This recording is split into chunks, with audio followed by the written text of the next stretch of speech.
So I was rather long-winded for the last module, so I'm going to try and make this a little quicker and easy.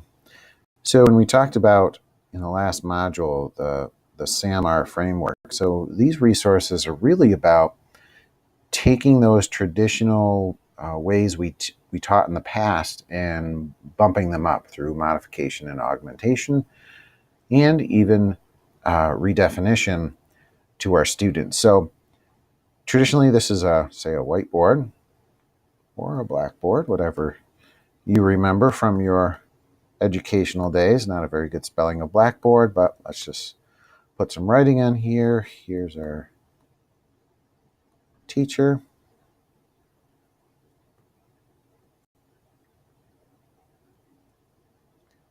And they're just presenting from the board.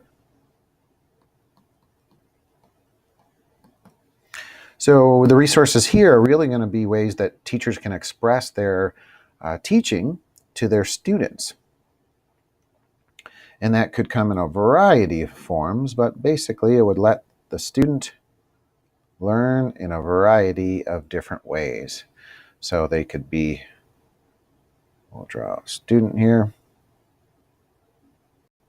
sitting at home on the couch and looking at, guess what?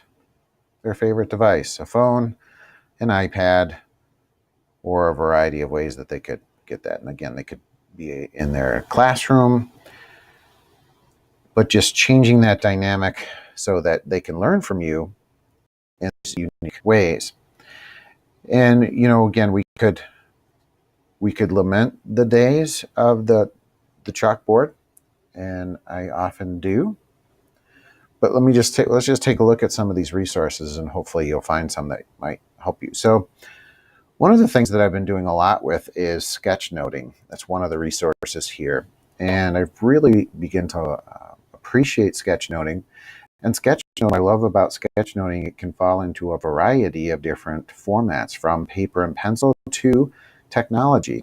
This is a resource I got from Kathy Schrock. If you're not familiar with Kathy, she's been in the internet game for a long time. So the things that she puts on her website and posts are always really good.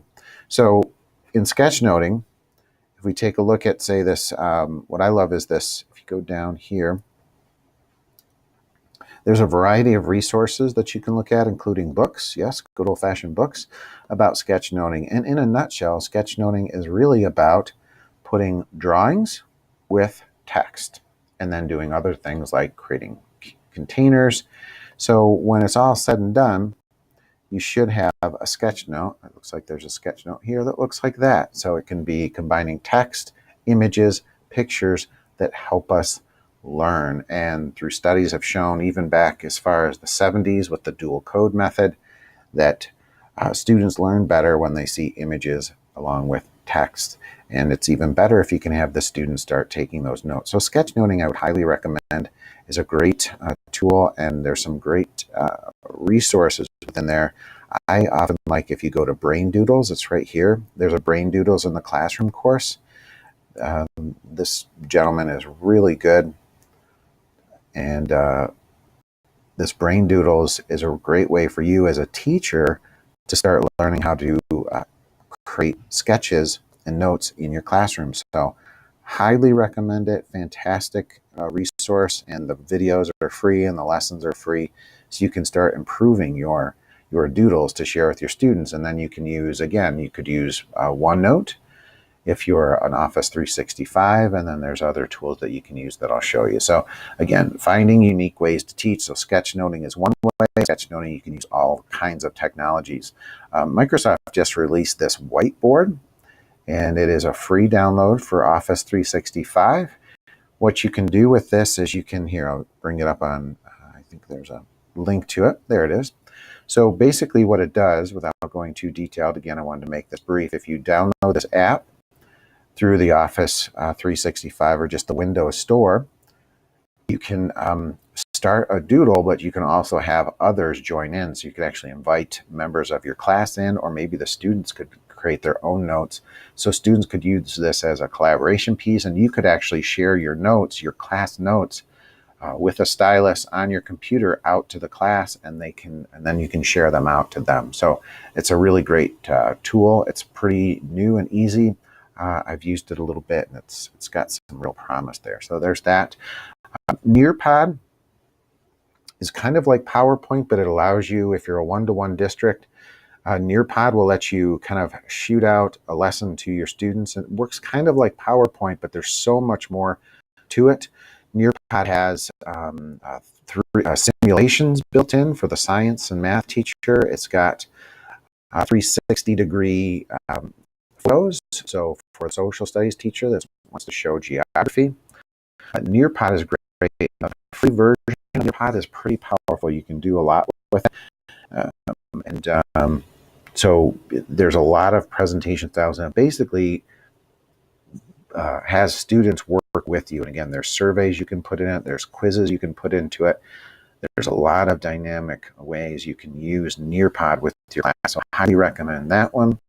Screencastify is what I've been using for the videos I've been creating. So Screencastify, if you can see at the top of my screen here, it's a little extension. You can see it's red now. I don't want to click it because I'm actively recording, but it basically lets you record like I'm doing a screenshot, and you can record everything. And there is a premium version of Screencastify, but I believe it's at this point it's only $24 a year, which I think is a really great price because it lets you create all kinds of videos, as many videos as all the videos I've created just within the past little bit. So Screencastify is a great tool, and there's other ones out there as well. But let me just bounce back here. Classic. If you have, say, maybe you want to make your classroom paperless, Classkick is a good one. Basically, you can create a lesson, but you can also bring in a PDF, and then you send it out to your students. Your students are logged in. They can see, it doesn't matter what device you're on. You can create a class. You create an assignment. You can put it as a PDF.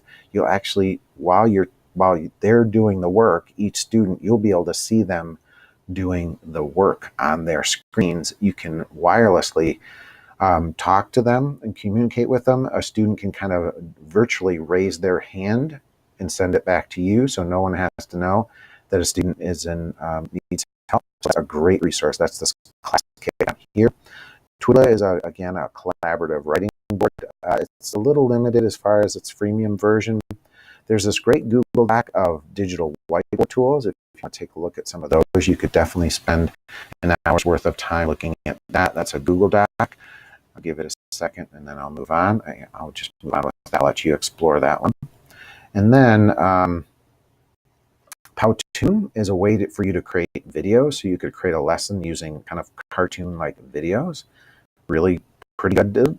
There's a learning curve with Powtoon. And I also love this in the next version of this Powtoon. You'll see that again as a creation tool for students as well. They love it. It's a way for them to create kind of cartoon videos. And then my last tool is the classroom screen. If you have a screen in your classroom and you want something quick and easy to use, this classroom screen, again, is probably substitution level, but it's really a great tool for teachers. For if you have a screen in your classroom, you basically have tools down at the bottom of your screen where you can share resources. You can create a clock, so if you want to time students, you can do just a variety of things. It's clean, it's easy. You just go to classroomscreen.com. Here it is. You can see the tools that you have down at the bottom of the screen here. So if you want to put a timer for your students, there it is. Quick, easy. If you want a clock for your students, there it is. Easy. You can drag and drop the different tools. If you want to have a traffic light to have for your students, you set red, green, that. So again, check out some of those. A lot of the tools. There's a sound meter. If you want to do a sound meter, if your classroom's getting too noisy, you can do that. So try that one out. Really great tool. So with that, I got myself talking again, but I hope you'll enjoy those tools because I think they're all really good.